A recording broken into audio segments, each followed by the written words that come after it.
Assalamualaikum warahmatullahi wabarakatuh. Di sini kami mau memperkenalkan diri, nama Dino, ini Pak Widodo, ini Pak Sutopo, dan yang jadi kameramen ini Pak Budi. Di sini kami mau memperkenalkan perbanyakan dari bibit kopi stek.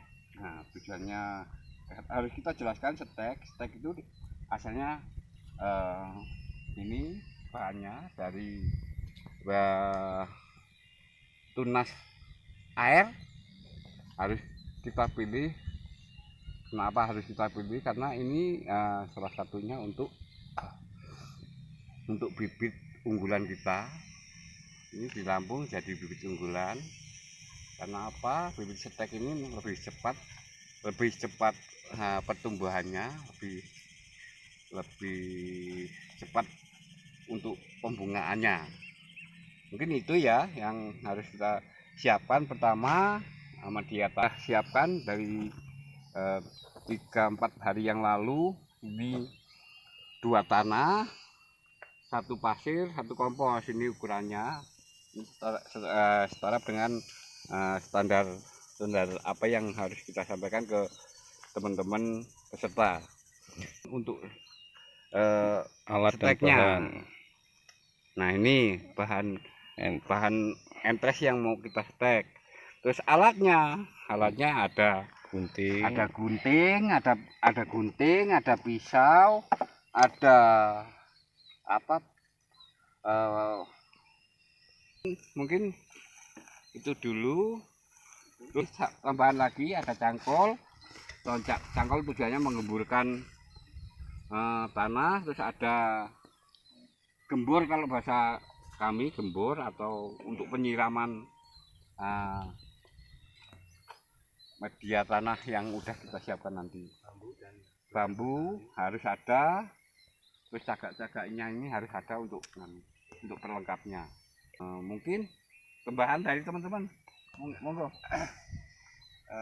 Terima kasih Bang Dino. Memang plastik kita pilih yang putih dengan tujuan adalah supaya sinar matahari bisa masuk, tapi tidak harus 100%, sehingga fotosintesis berjalan dengan baik. Nah, paranet ini adalah untuk mengurangi intensitas cahaya yang masuk supaya tidak menjadi 100%. Jadi diperkirakan nanti kelembapan mencapai 60-70%. Itu sementara awal. Dan selanjutnya kita akan mencoba untuk praktek bagaimana membuat perbanyakan bibit kopi dengan cara stek. Apa tujuannya? Stek ini memiliki beberapa keunggulan, tadi sudah dijelaskan. Yang pertama, akan mempercepat daripada pertumbuhan buah kopi dan pembungaan buah kopi. Artinya produksi secara generatif bisa dipercepat. Yang kedua, keunggulannya adalah kita bisa melakukan pembibitan dalam skala besar sekaligus dalam waktu bersamaan. Kemudian ya, tetapi tentu ada beberapa kelemahan, terutama di perakaran. Dia tidak memiliki akar tunjang, sehingga nantinya ketika ditanam dan daerah itu beresiko angin kuat, apalagi angin badai, itu beresiko dia akan tumbang. Itu sekilas tambahan dari saya. Selanjutnya kita akan praktek bagaimana melakukan penyetekan atau penanaman bibit. Nah, perlu yang teman-teman pahami adalah penyetekan ini bahasa yang kita gunakan berbeda sekali dengan bahasa yang namanya penyambungan. Supaya teman-teman pahami bahwa penyetekan dan penyambungan adalah 2 hal yang sangat berbeda. Itu nanti penjelasannya di link berikutnya. Cara kita untuk memangkas tunas yang mau kita stek. Ini caranya, ukuran bukan yang di atas ini kira-kira 1 cm ya, perkirakan. Yang bawahnya ini 5 cm kurang lebihnya. Ya, mungkin kurang lebihnya seperti ini. Oke. Ya, nanti kita rajini dengan pisau supaya dia warnanya enggak seperti ini, bisa warnanya enggak putih seperti ini, bisa hijau. Mana Mas Topo? Nah, ini kalau seperti ini kan dia posisinya enggak putih kan. dia akan menjadi pertumbuhan akar-akar ini bisa rata. Kita lanjut. Nah, tadi bahannya sudah kita jadikan seperti ini untuk bahan seteknya. Nah, selanjutnya kita rendam sementara mungkin 5 menit lah, supaya oh ya tadi kita lupa. Nah, ini di sini ada zat perangsang tumbuh, tadi lupa memasukkan ke materi yang pertama. Maklum karena kami juga petani, jadi bahasanya ya bahasa petani. Ini kita masukkan semua bahan ke zat perangsang tumbuh. Zat perangsang tumbuh tujuannya untuk merangsang pertumbuhan. Ada 2 jenis zat perangsang tumbuh, ada yang alami membuat sendiri, ada yang beli. Kalau beli saya nggak tahu apa gimana ceritanya. Kalau membuat sendiri itu ada tindak lanjutnya, mungkin seperti itu ya Mas Dodo ya. Nah, selanjutnya kita praktek untuk penyiraman media tanahnya. Monggo Mas Topo. Nah, kita siram media tanahnya, tujuannya untuk kerangsang supaya kelembapan terjaga yang ada di dalam tanah tersebut. Jangan sampai basah benar, jangan sampai kering, karena ini ada tindak lanjutnya. Setelah bibit kita setekan ke media tanah, kita sungkup nanti sehingga bisa memenuhi kebutuhan selama kita sungkup air tersebut. Ke penyetekan. Nah, betul apa yang disampaikan sama Mas Widodo tadi, setek sama sambung itu beda.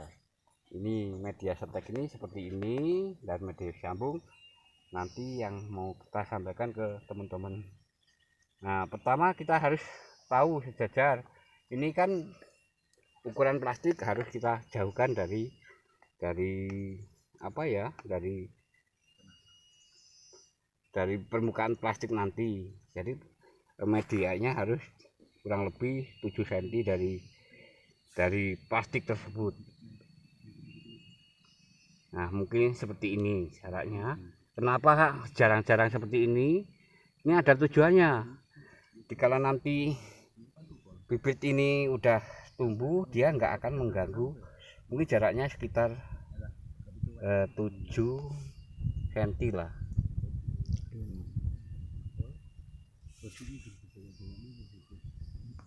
Nah, selanjutnya kita mulai proses memasukkan biji ke dalam lubang tersebut.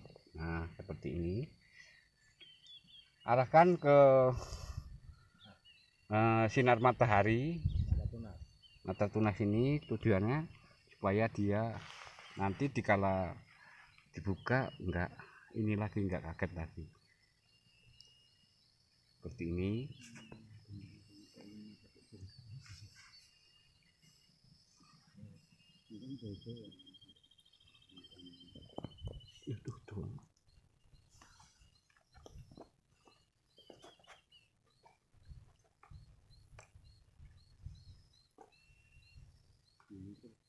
Nah, seperti ini sampai selesai. Setelah media bahan udah masuk ke dalam tanah semua, lalu langkah selanjutnya kita cukup harus diperhatikan ya teman-teman. Kenapa tadi ukurannya 5 cm? Nah, 5 cm ini yang masuk ke dalam tanah. Nah, seperti ini. Nah, nanti di ruas ini akan tumbuh tunas yang ke atas.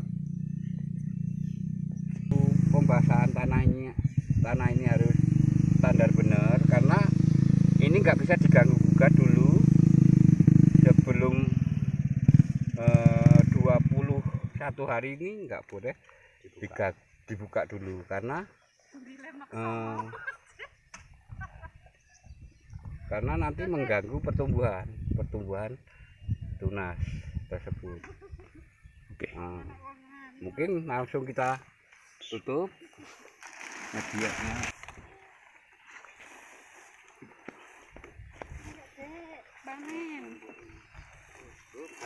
Tutup rapat. Digulung Mas Kowo. Digulung Mas Kowo. Percepat pertumbuhan stek tersebut.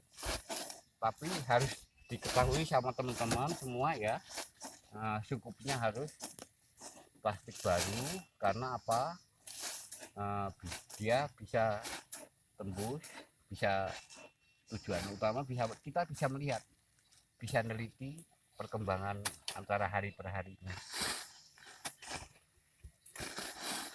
Kita tutup dengan tanah leleng sehingga bisa kedap udara. Sama seperti ini, kita pengamatan setiap hari. Setiap hari amati perkembangannya bagaimana. Tapi yang harus diketahui sama teman-teman semua, media tadi kita ulang kembali media tanah tadi, harus kebasahannya harus mencukupi, karena membutuhkan waktu sekitar 21 hari kita sungkup seperti ini. Setelah kita sungkup 21 hari, kita buka medianya. Kita kan udah tahu pertumbuhannya, kita buka enggak sekaligus, kita buka hanya berapa menit, mungkin 5 menit awalnya.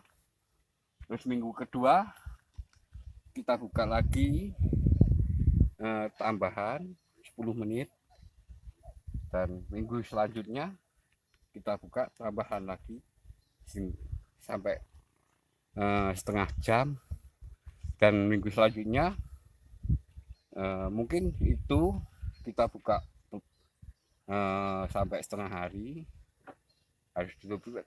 Tapi bukanya harus di pagi hari ya, karena apa? Tujuannya kita dapat sinar matahari pagi untuk perkembangan tanaman stek tersebut. Teman-teman petani semua, kami dari LP2 UKS ini akan melengkapi apa yang jadi penjelasan Bang Gino tadi, bahwa di dalam melakukan penyungkupan kita juga tidak bisa membiarkan 100% intensitas cahaya yang masuk. Jadi kita membatasi. Caranya adalah kita menutup bagian atas sungkup dengan paranet seperti ini. Nah, untuk berapa lebar yang diperlukan tergantung skala pembibitan, Pak. Kalau memang pembibitannya kecil, ini cuma contoh, Pak. Kalau pembibitannya skala luas, misalkan lokasi pembibitannya sampai 1000 meter atau lebih, tiang ini kita pertinggi. Tiang ini kita pertinggi, sehingga kalau kita masuk melakukan pengamatan, melakukan perlakuan, kita tidak mengalami kerepotan. Gitu Pak ya. Nah, paranet ini permanen Pak, sampai bibit betul-betul siap dipindahkan ke lokasi tanam, permanen. Walaupun sungkupnya dibuka, paranet tidak boleh dibuka. Itu sementara. Akan dari saya. Itu ya. Baik, teman-teman petani semua, sahabat petani semua yang selalu memiliki selamat pagi dan akan pagi terus, tidak akan pernah siang dan tidak akan pernah sore. Sahabat petani semua, bahwa apa yang bisa kita sajikan sebagai sebuah pembelajaran sementara seperti ini, mudah-mudahan teman-teman bisa memahami, bisa mempraktekkan, dan memberikan hasil yang memuaskan. Besar harapan kami dari LP2 UKS beserta Konsorsium Kota Agung Utara bahwa pembelajaran yang kita lakukan bersama ini adalah sebuah pembelajaran yang memberi manfaat, yang didasarkan pada pengalaman kami selaku petani di daerah Lampung. Semoga ini bisa membawa kemanfaatan bagi kita semua. Dari kami, mungkin ada yang kurang pas, nanti kita koreksi bersama dan akhirnya kita perbaiki. Terima kasih. Assalamualaikum warahmatullahi wabarakatuh.